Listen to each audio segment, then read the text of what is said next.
Hello কাছের লোকজন, আশা করছি সবাই ভালো আছেন। যাই হোক, চলে আসলাম আরও একদিনের অভিজ্ঞতা নিয়ে।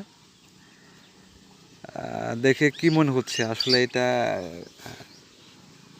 এই জমিতে কি চাষ করা হয়েছিল দেখে কি বোঝা যায়? আসলেই বুঝতে কষ্ট হচ্ছে। এখানে ভুট্টা চাষ করা হয়েছিল,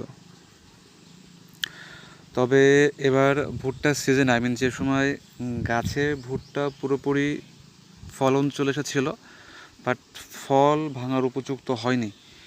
ঠিক ওই সময় ঝড় বৃষ্টি প্রতিনিয়ত হচ্ছিল, হবার কারণে ভুট্টা গাছগুলো সব মাটিতে শুয়ে পড়ে, পড়ে যায়। এর কারণে ভুট্টা গাছের এই অবস্থা, কোনোটা এদিকে পড়েছে, কোনোটা ওদিকে পড়েছে, আসলে কোনো ঠিক নেই। বাতাস যখন যেদিক থেকে এসেছে ঠিক তার বিপরীত দিকে ভুট্টা গাছগুলো পড়ে গিয়েছে। এ কারণে চাষে বেশ ক্ষতিও হয়েছে। আরও প্রায় 1 মাস আগে গাছের সকল ভুট্টা ভাঙা হয়েছে।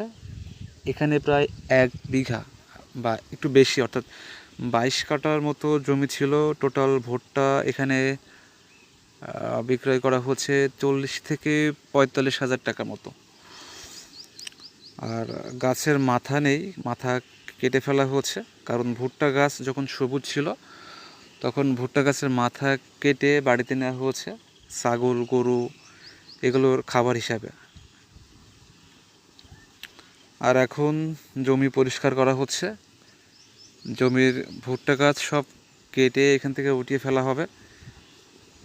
দেখতে পাচ্ছ যে একটা একটা করে কাটতে হচ্ছে, এটাতে বেশ সময় লাগে আর কাজটা বেশ কষ্টসাধ্য।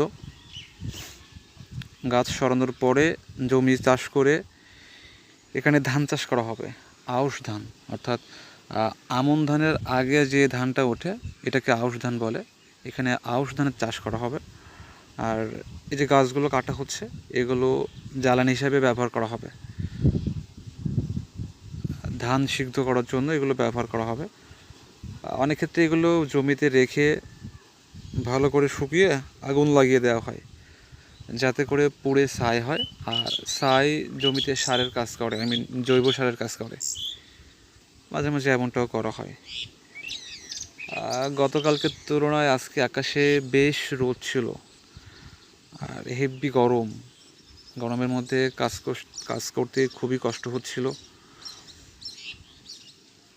আর এই কাজটা আসলেই কষ্টসাধ্য।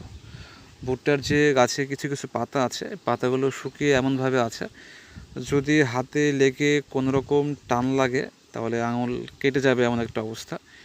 আমার সামনে যে ছোটো ভাইকে দেখতে পাচ্ছেন, ওর হাত ইতিমধ্যে কেটে গিয়েছে একটু অসাবধানতার কারণে। ও গাছটা ধরে টান দিচ্ছিল এই কারণে। যাই হোক, কষ্ট হলেও কাজ করতে হবে, কাজ তো কাজই। হয়তো একদিনে শেষ হবে না, কিছু থাকবে। 3জন মানুষ হলে একদিনে শেষ হয়ে যেত, বাট কাজ যেহেতু দুজনে করা হচ্ছে যে কারণে কিছু থেকে যাবে, ওটা পরে আবার করা হবে ইনশাল্লাহ।